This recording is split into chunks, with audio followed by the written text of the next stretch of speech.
Recorded.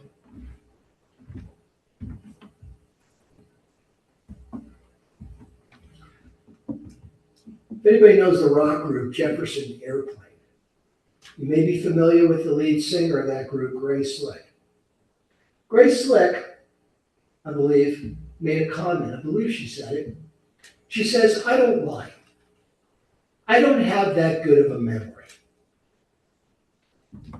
So you have to wonder, sometimes with that in mind, why people lie, why people don't tell the truth, why people insult other people. Why not just be upfront? Why not just be straight up? What are you trying to hide? People hide things. Why do we need 613 commandments? Why do we need any commandments? Why isn't it instinctive? I mean, when God created us, there was only one commandment, right? Adam and Eve. Be fruitful and multiply. That's it. And take care of the garden, by the way. That was too much. People got evil. People started taking advantage of people. So then we had the 7 Noahide commandments. All right, 7 commandments. Couldn't even handle those. So God's like, okay, I really got to get down in the weeds with this. So he tapped Abraham and said, I'm going to make you a great people. Part of that greatness, after a while, came with not just 7, not just 10, but 613 commandments. There's Moses up on the mountain getting the first 10, right? The big ones. The ones upon which a lot of people feel all the others are based. Comes down, and what's going on? The people couldn't wait another day for Moses to return, so they had to make an idol. They had to make a representative. Right? They would argue that it was an idol. We just need somebody to lead us out of the desert. And we don't know where Moses is. Big problem.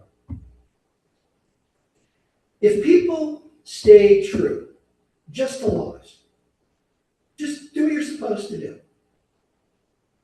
You do something wrong, apologize, that's the end of it. Make it good. What could be more complicated than that? But you watch TV and you see politicians. Why am I picking on politicians? Because they're in the forefront. They're on TV. They're our representatives. You see actors and sports figures doing crazy things, insulting people, taking these crazy positions on things. You had a guy who shot the head of a healthcare company in the back. Why? Because he didn't like what the guy's company was doing. Just like that. Did he go to the healthcare company and said, I don't like your practices, can we change? No. Was he even affected by what the healthcare companies were doing? No. His family was wealthy. He was beyond that. He could buy whatever healthcare he needed.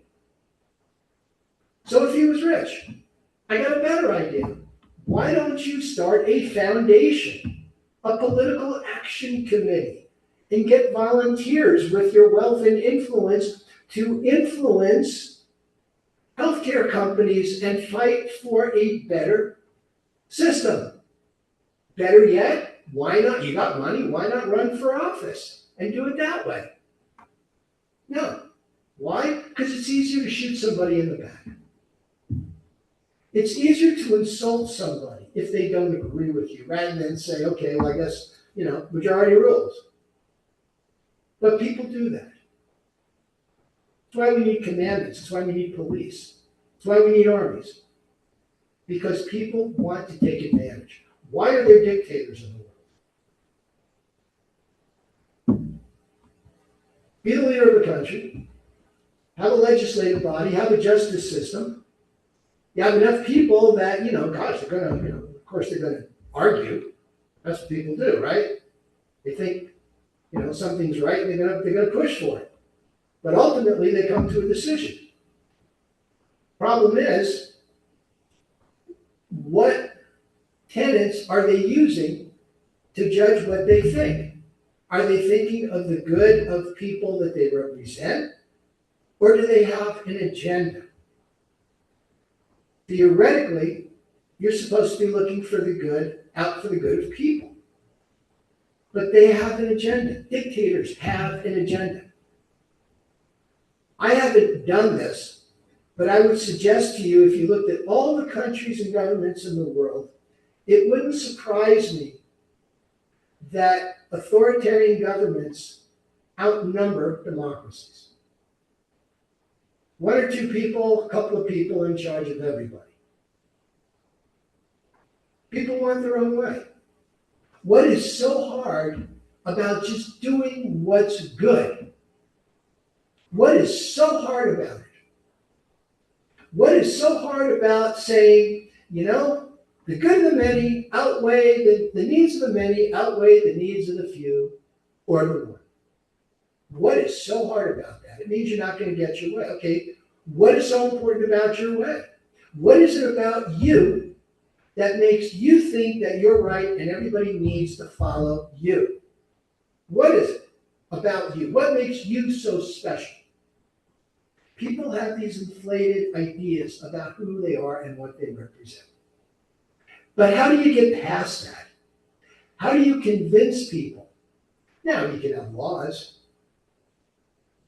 but people resent laws. They don't like to be punished, especially when they think they're right. How do you instill in people the idea that, this isn't about just you? How do we raise people to look at the situation rather than themselves? How do they get so many influencers on TikTok and Instagram and whatever other social media influencers? What does that mean anyway? You see these people, these kids. I'm old enough that just about everybody's a kid. But you get these people in their 20s. I didn't know anything in my 20s. I have a college degree. And I've been, out. I've traveled a lot. I didn't know anything. And yet these people are experts. They're influencers. People listen to them. Do you do research? Do you sit there and study news? All news. I don't know. So what do we do about this? We have to kind of get over ourselves. Judaism is like that. Judaism, we say, forgive me for I have erred, pardon me for I have sinned, every single day. When we get to Yom Kippur, we do a whole litany of sins. Whether we think we've committed them or not, we do it to get over ourselves and look for the greater good. And that's why in the Shema it says, don't follow your heart or your eyes. They will deceive you. That's my interpretation. Look only at the commandments because the commandments are divine. It is outside the realm of ego. And that's what we need to do as people. You want to make the world a better place? Start with yourself. Commit to just taking a deep breath, counting to 5 or 10, and saying, I feel angry. And the rabbis have put down anger. They said it is one of the worst things you can feel because it will take hold of you. Anger is like a drug. It will take hold of you and influence what you do. So we have to get over that. We have to get over resentment. We have to get over those things. We have to take a step back and remember to do what is right, which is look at this, which is love thy neighbor as thyself and honor the stranger. The good things that help us be better people. We should commit to that every day, not just as Jews, but as human beings. Everybody. And step back and do not just what our father said, but what the native indigenous tribe said. Don't judge someone until you've walked from their place. So let's do that. Let's look at things from other people's point of view. Let's not try to force our will, but let's look at achieving. Make that our goal, to do what's right.